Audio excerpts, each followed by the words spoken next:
A blind king once ruled the city of Harar. He was very unhappy because he could not see.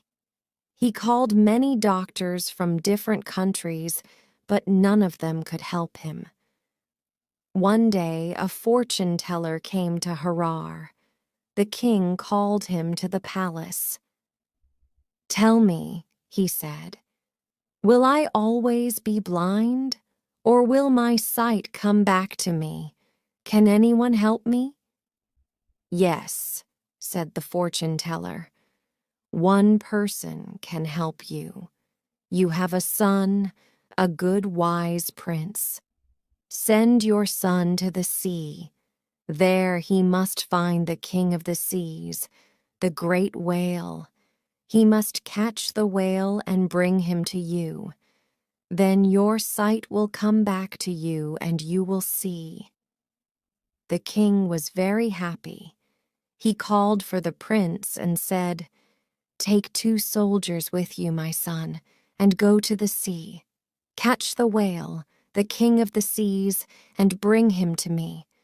Then my sight will come back to me." The prince was brave and good. He took 2 soldiers with him, and they went down to the sea. They hunted the whale for a long, long time, and at last they caught him.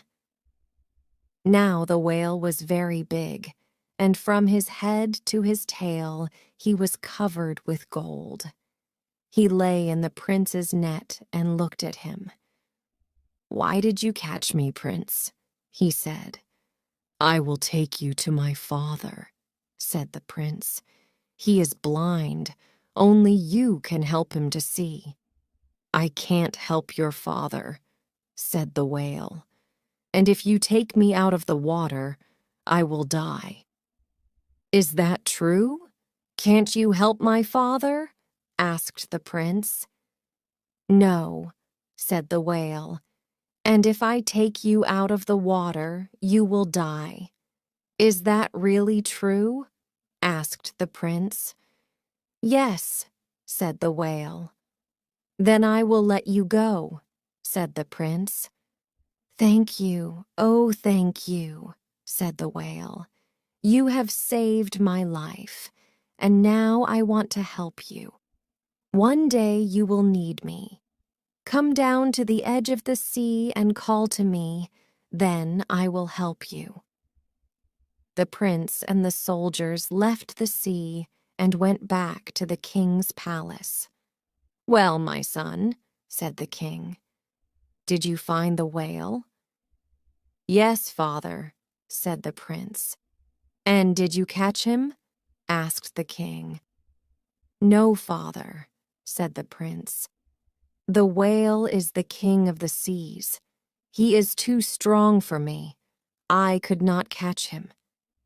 The king was sad. "Now I will always be blind," he said. "I will never be able to see." But the prince's 2 soldiers were greedy. "Let's go to the king and tell him the truth," they said. "Then perhaps he will give us some money." So the 2 soldiers went to the king. "Your Majesty," they said, "the prince, your son, did not tell you the truth. We did catch the whale, but the prince was sorry for him. He let him go." "What?" said the king. He was very angry now. "My son caught the whale, but he did not bring him to me. He is not my son, and I am not his father. Find him and kill him. My son is now my enemy." The 2 soldiers were sorry now. They liked the prince. They did not want to kill him. They went to him and said, "The king is very angry, and he wants to kill you. Come with us. We will take you far away from the palace, and there we will let you go. We will come back to the king, and we will tell him that you are dead." The prince was very sad when he heard this. He did not want to die. So he went with the soldiers far away from the palace. Then they said goodbye to him and let him go. Now the poor prince had no home and no father. "What can I do?" he thought. "I must travel through the world alone." The prince began to walk along the road. Suddenly, an antelope ran in front of him. "Oh, sir, please help me," said the antelope. "The hunters are chasing me. They are going to kill me." The prince was sorry for the antelope. "Come here," he said, "and put your head down." The antelope came close to the prince and put his head down. The prince took one of his horns and held it. Soon the hunters ran up. "That's our antelope," they said. "Give it to us." "No," said the prince. "This antelope is mine. I chased him and caught him myself." But there was another antelope, bigger and faster than this one. He ran that way, down the hill. "Run fast, and you will catch him." So the hunters ran away down the hill. The antelope was very happy.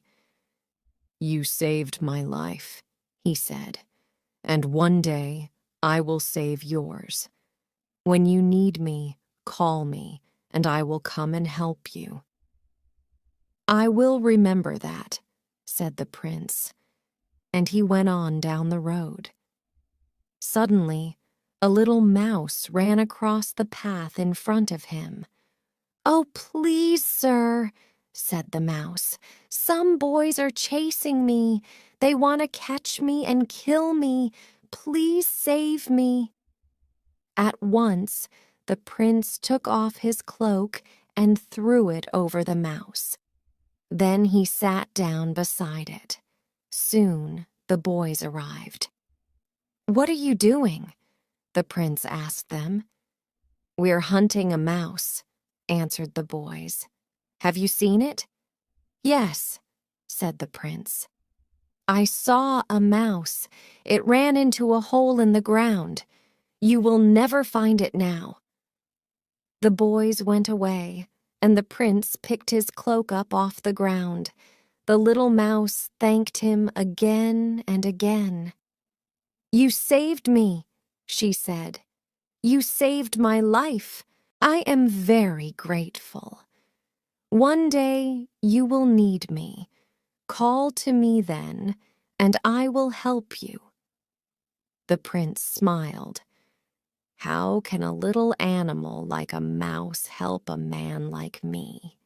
he thought. But he thanked the mouse and walked on, down the road. For many days the prince traveled on, over high mountains, through deep valleys, and across fast rivers. At last one evening he was very tired and very hungry. "Where will I sleep tonight?" he thought. He looked up and saw far away a beautiful big house. It was shining like gold in the last light of the evening sun. Quickly, the prince ran towards the house. "What kind of house is this?" he thought. "It is made of gold." He put out his hand and touched the wall. It was hard and cold. It was made of pure gold. The door opened and the guard came out. "Who are you?" said the guard. "What do you want?" "I'm a poor man," said the prince. "I'm tired and hungry. I need a bed for the night and something to eat. Who lives here, in this beautiful house? Will they let me come in?" "Ah, my poor friend," said the guard. "You must be very careful. The owner of this house, my mistress, is a sorceress. She is very beautiful, but she is cruel. Many men fall in love with her. They want to marry her. She gives them a test. She sends them away to hide, then she looks for them. If I cannot find you, I will marry you, she says. But if I find you, you must die. And does she find the men? Asked the prince. Always, said the guard. Many men have died. Look, here are their bones. The prince looked inside the gate and saw the bones of the dead men. Tell me more about your mistress, he said to the guard. Is she really very beautiful? Very, very beautiful, said the guard. She is the most beautiful woman in the world. Then I will take the test, said the prince. I will hide, and if she finds me, I will die. But if she does not, I will marry her and be happy. The guard was sorry for him. Don't do it, sir, he said. I told you, my mistress always wins. But the prince did not listen to him. Take me to her, he said. The sorceress sat in a golden room on a golden chair. She was the most beautiful woman in the world. At once, the prince fell in love with her. Marry me, he said. The sorceress looked at him. He was handsome and good and wise. She liked him.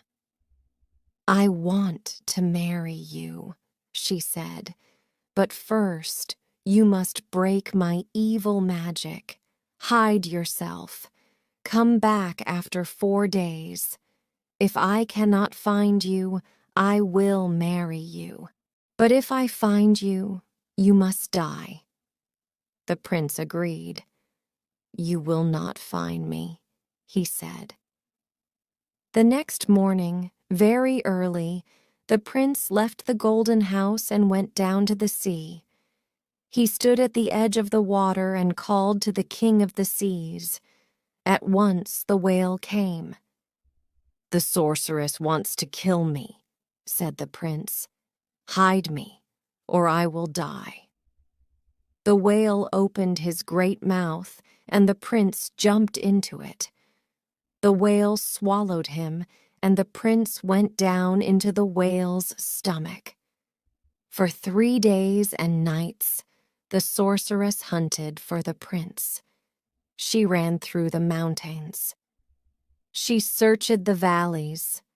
At last, on the 4th day, she picked up her magic telescope. I'll find him now, she thought. She looked, and at last she saw him. There he is, she said. He is hiding in the whale's stomach. At the end of the day, the whale swam back to the edge of the sea. He opened his mouth, and the prince walked out of it, onto the land. Then he returned to the golden house. Here I am, he said to the sorceress. You did not find me, and now you must marry me. But I did find you, said the sorceress. I hunted for 3 days and 3 nights, in the mountains and the valleys. You were not there. Then I looked through my magic telescope, and I saw you, in the whale's stomach. The prince was very sad. So I will die, he said. Not yet, said the sorceress. You hid yourself well, and I will give you another chance. Go and hide again. At once the prince ran back along the road. Antelope, he called out.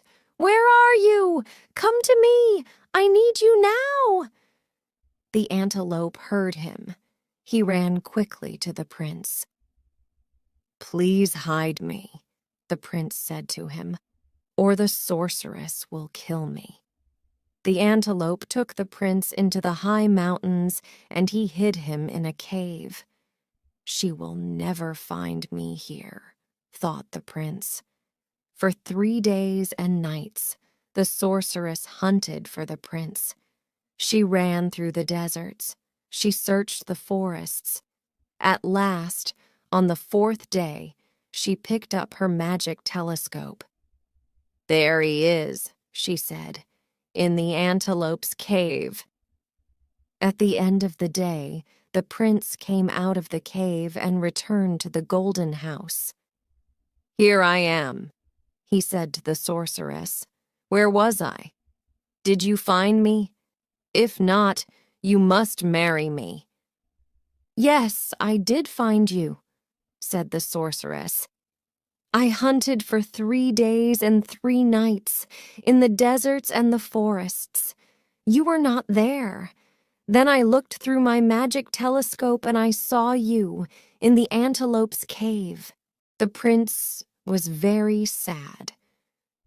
"You must kill me now," he said.